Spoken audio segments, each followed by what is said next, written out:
For the second time this week, federal agents involved in a shooting. This time, 2 people are hurt in Portland. What we're learning. Plus, a flash flood warning in effect as storms move through the area. We're tracking what to expect overnight. Live from Chicago, this is Fox 32 News at 9.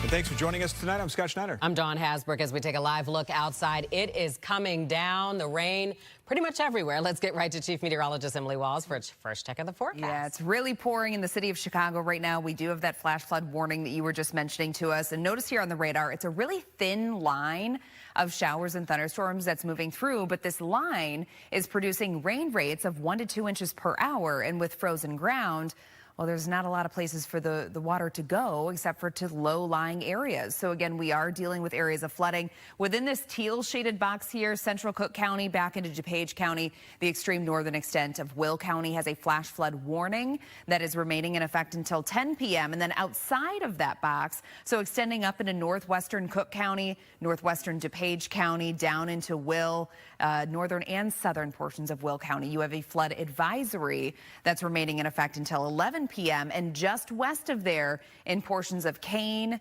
Grundy, as well as Kendall County, we have a flood advisory that's remaining in effect until 10:45. So all of this activity is going to continue to march off toward the east. For those of you in northwest Indiana, you too are going to be seeing a band of heavy rainfall moving through. I'll have more details on the storms as well as your Bears-Packers forecast coming up.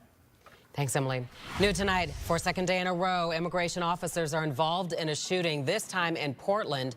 2 people are recovering. It happened this afternoon at about 2:15. We're working to learn what led up to the shooting. As outrage builds nationwide over a deadly incident involving ICE agents in Minneapolis and that separate shooting Dawn mentioned today involving Border Patrol in Portland, tonight Chicago leaders and residents are voicing their concerns. A heated hearing in Pilsen just wrapped up, focusing on how CPD interacts with federal immigration agencies. Leslie Moreno live in Pilsen with what was discussed. Leslie. Hey guys, good evening. Yeah, it's a packed house here at Talia Hall and a lot of tension in the room. The meeting is actually still taking place here behind me, in the room behind me. We did get a chance to speak with residents and local officials. They've been expressing their concerns regarding what they say is CPD's involvement with ICE. Dozens of residents and elected officials gathered here tonight for a hearing with the Community Commission for Public Safety and Accountability following concerns that the Chicago Police Department's practices may conflict with Chicago's welcoming city ordinance. The hearing was prompted by more than 2,000 signatures and calls from district councilors demanding transparency and accountability. Residents and elected officials calling out the Chicago Police Department for what they say has been a pattern of them assisting ICE agents in failing to protect its residents. Under Illinois law and the welcoming city ordinance, Chicago police are prohibited from assisting federal agents with immigration enforcement. Tonight, residents got the chance to speak directly to members of the CCPSA and share their experiences. Take a listen. I came here today because I thought that I was going to tell you about my experiences behind the discount mall on October 23rd and how I personally witnessed ICE and CPD collaborate. But I'm going to throw that away because some of you commissioners should be ashamed of yourselves. You, as a public servant, can't handle a cuss word or can't handle someone going slightly over time, then get the out of your seat. So, please remove her. Reclaiming my time. We're not doing that. Please remove her. Thank you. Reclaiming my time. Thank you. Thank you.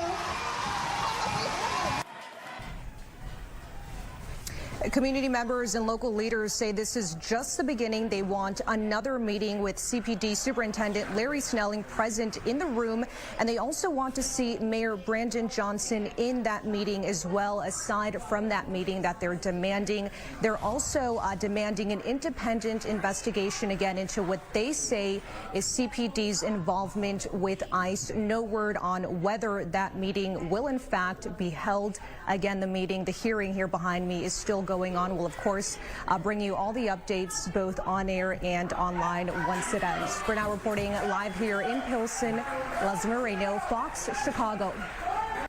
Congresswoman Robin Kelly placing the blame for the shooting death of Renee Nicole Good in Minneapolis squarely at the feet of Homeland Security Secretary Kristi Noem. Kelly, who joined us on Chicago Live today, is authoring articles of impeachment against Noem, calling her incompetent and a liar, accusing Noem of sending immigration agents to Minneapolis and other Democratic cities without proper training. Kelly says the tragic death of the mother of a 6-year-old serves as a disturbing reminder that immigration enforcement should not lead to citizens feeling unsafe in their own neighborhoods.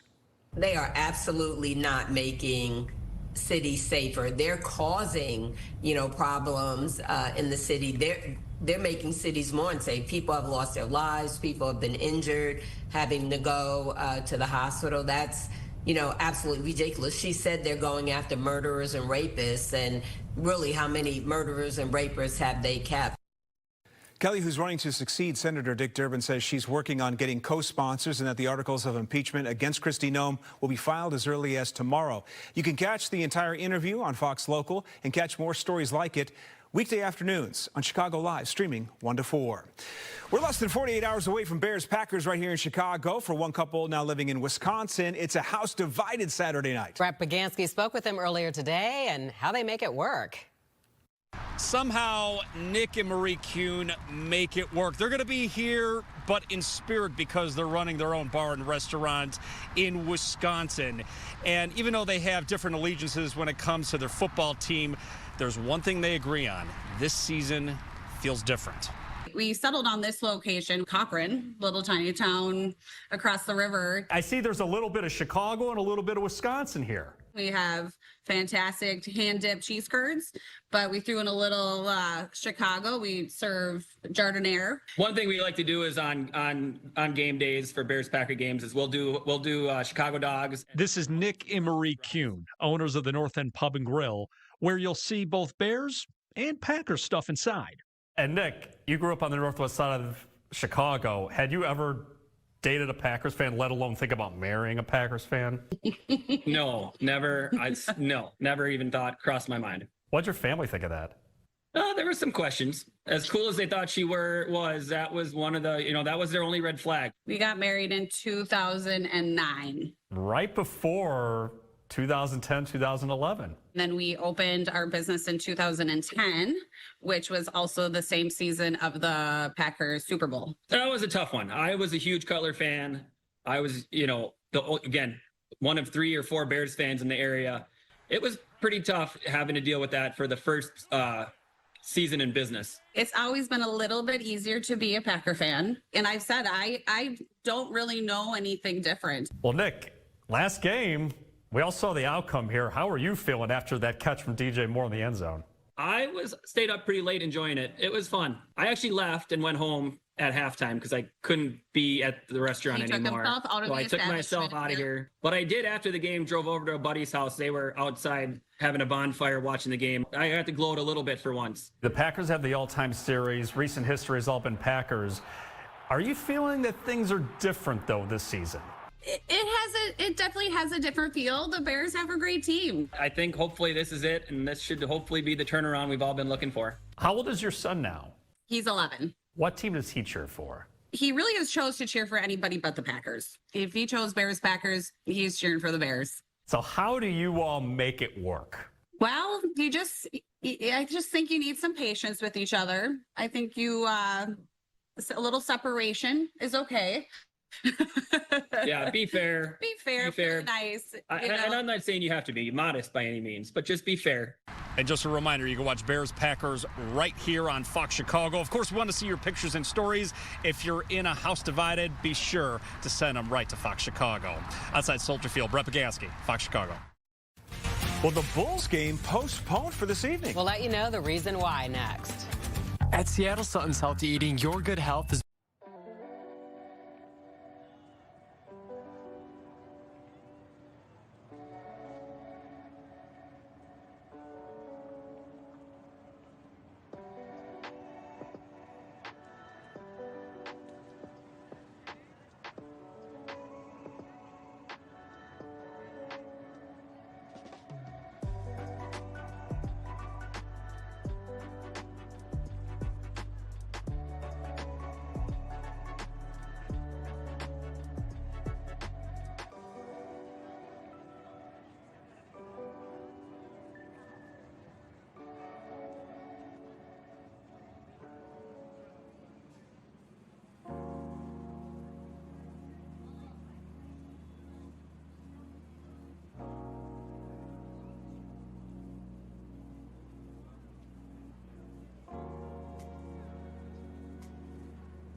A touring stage play has returned to Chicago, and the themes feel especially relevant right now. Tonight in a special report, Terrence Lee explores how the play tackles a crisis that affects us all.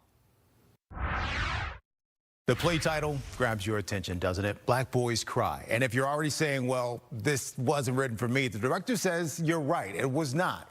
But he also says anyone, no matter race or how you identify, can get something from it. I'll be the man I was called to be. That line is a promise and also a pressure. This is Black Boys Cry, stage play about 7 black men, written and directed by Harold Trotter. It deals with identity, it deals with self-worth, it deals with self-love, it deals with family, it deals with suicide, it deals with spirituality, it deals with sexuality. That list keeps going because the weight does not lift, and it is measurable. Federal data shows black teen boys are dying by suicide at higher rates than a decade ago.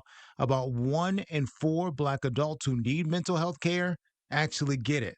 That gap is where silence lives. The doctor said the stress and control almost killed me. This show does not flinch because real life does not flinch. I'm going to let you keep taking these pills. You don't need them. You don't need them, bro.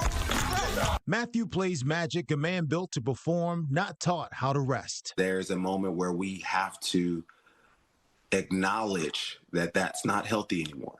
That's not what's best for us, for ourselves to move on and to live our lives in a new and healthier space. Recent billion men marching, it doesn't get any blacker than that. Taylor plays Ronnie, a man raised right, not taught how to ask for help. I'm grateful to even be a part of this project. I've gained several brothers that I know for a fact, no matter where I am or what I need, I can always call and talk to them. That brotherhood matters, and so does where this story opens. The tour opens here in Chicago at the Greenhouse Theater Center. What I love about Chicago is just the importance that you guys put on shaping young black men. And this production is not just for men. Trotter says it is for people who love them and wonder what they are holding. Maybe this is the part that he couldn't say out loud.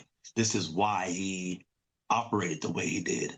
Maybe now I can create this safe space for him to communicate to me better, for him to love me better, for him to show up for me better. Terrence Lee, Fox Chicago. You are not alone. If you or someone you care about is facing a mental health crisis, you can call the National Suicide Prevention Lifeline at 988. Well, the weather's certainly not helping out the Bulls, forcing them to postpone tonight's game. Yeah, the weather causing humid, wet conditions in the building. So crew members did their level best, mopping, towel drying the floor. We were watching from the newsroom. This is old school, and it just wasn't getting the job done, Emily. And with the rain not quite done yet, they just really had no choice. And this has happened, by the way, at arenas throughout the country over the past couple decades. And tonight, like in other cases, they had to just go ahead and postpone it because you can't just put a tarp on the roof. You got to go up there and you got to fix this thing. Yeah, that's right. We've been dealing with a lot of rain across the area. In fact, many locations have already seen over an inch of rainfall, and we're continuing to add to that with this slow-moving line of showers. Occasionally, we're seeing some lightning strikes, but for the most part, a lot of what you're seeing here on the radar, these aren't even thunderstorms, but they are very gusty, and they're coming along with some pretty heavy downpours. So for that reason, and because of all of the rain that we've picked up already, we do have that flash flood warning remaining in effect throughout central Cook County, stretching back into DuPage County, the extreme northern extent of northern Will County. That's lasting until 10 p.m. But just to the south, it's actually been expanded now throughout the rest of southern Cook County and then through the rest of northern Will County, lasting now until 11 p.m. And then expanding this even farther here, you can see the brighter shade of green box, this polygon that you see stretching back toward Kane, Kendall, Grundy County, up toward northwestern Cook County. That is a flood advisory that is lasting until 11 p.m. So we have a lot of water that we're dealing with. And of course, there's already flooding that's ongoing. But a big issue that we're dealing with tonight is that the ground is already frozen. So all of this rainwater is just running off to low-lying areas and poor drainage areas. So we are going to be dealing with some flooding here over the next several hours until we begin to dry things out. Now, tomorrow morning, we should be able to dry things out. We're on the back side of this cold front. Cooler air is going to be building in through the day tomorrow. tomorrow. So your high temperatures are technically going to be set at midnight. Then we drop into the mid-40s during the day. And then on Saturday, everyone's talking about the Bears-Packers game. And it looks like we could be dealing with some scattered snow showers. And your temperatures for the Bears game going to be right around 30 for kickoff. We'll have scattered snow on and off through the game. And your high temperatures, or I should say your low temperatures for that game, are going to be dropping into the mid-20s. We'll have wind chills in the teens. Jumping ahead to Sunday. 32 degrees for your high. We're in the 40s then Monday and Tuesday before a much cooler trend takes shape late next week. I just saw a funny Bulls tweet joke, I'll have to tell you. It wasn't the heat that beat the Bulls tonight, it was the humidity. Got it? Bears fans get creative for a Ben Johnson look-alike contest. That's ahead. Chicago Sports Tonight. Join Luke.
Bears fans come together to celebrate their head coach, Ben Johnson. They participated in a look-alike contest. Our photographer, Jacob Karb, takes you there.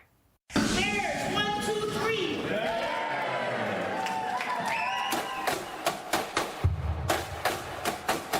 Such a fun, family-friendly event at the Wintrust Sports Complex in Bedford Park, our Coach Johnson look-alike contest. It's a free event, wonderful prizes, so much excitement surrounding our favorite football team in town.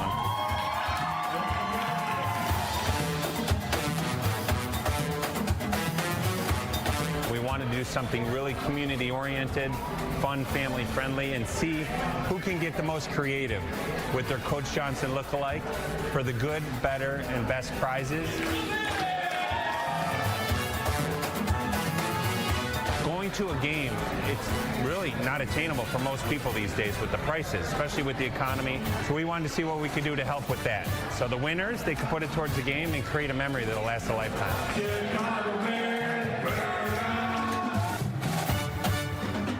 And when you think about it, people are still dressing like Coach Ditka all these years later. So I'm thinking, all right, we're still doing that, and now we have Coach Johnson. And once Coach Johnson ripped his shirt off in the locker room in Philly on Black Friday, forget it. It was fantastic.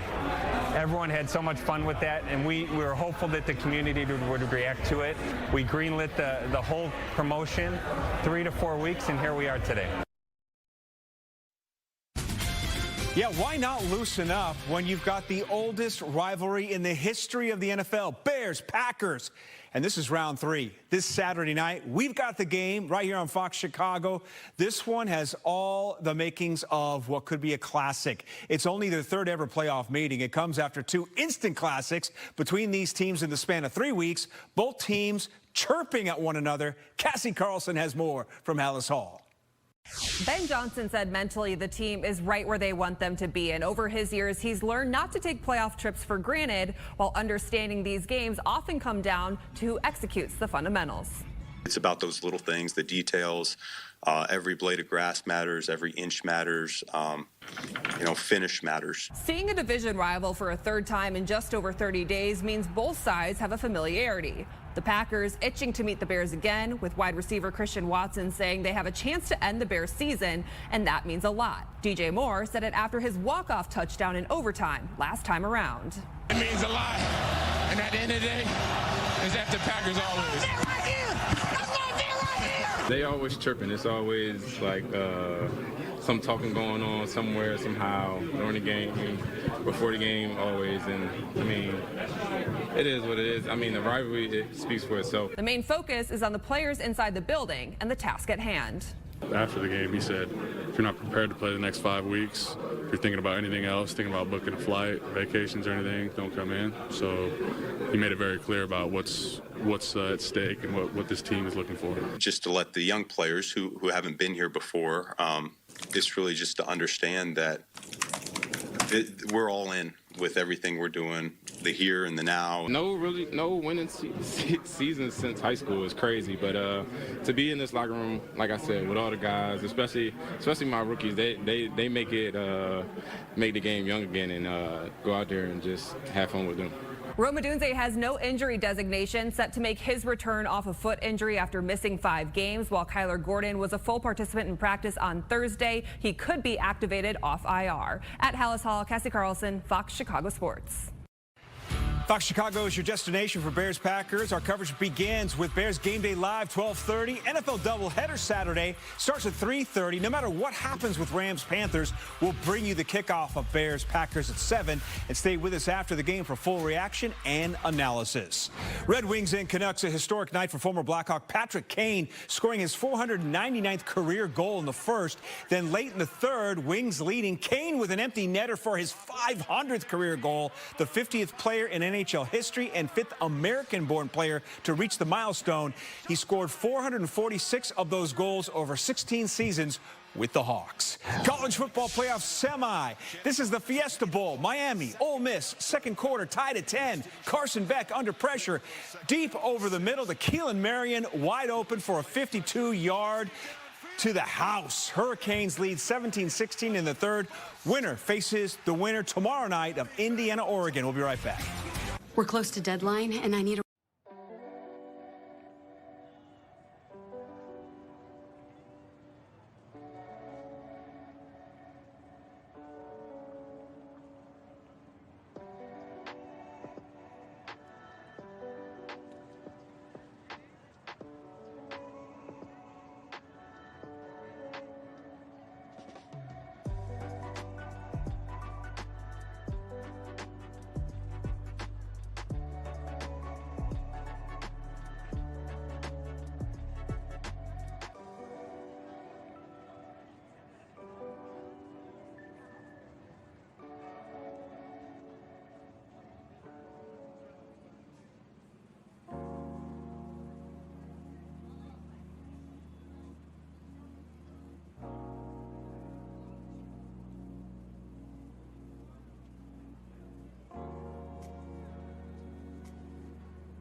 That's it for us. Stay tuned for Chicago Sports Tonight. Tonight.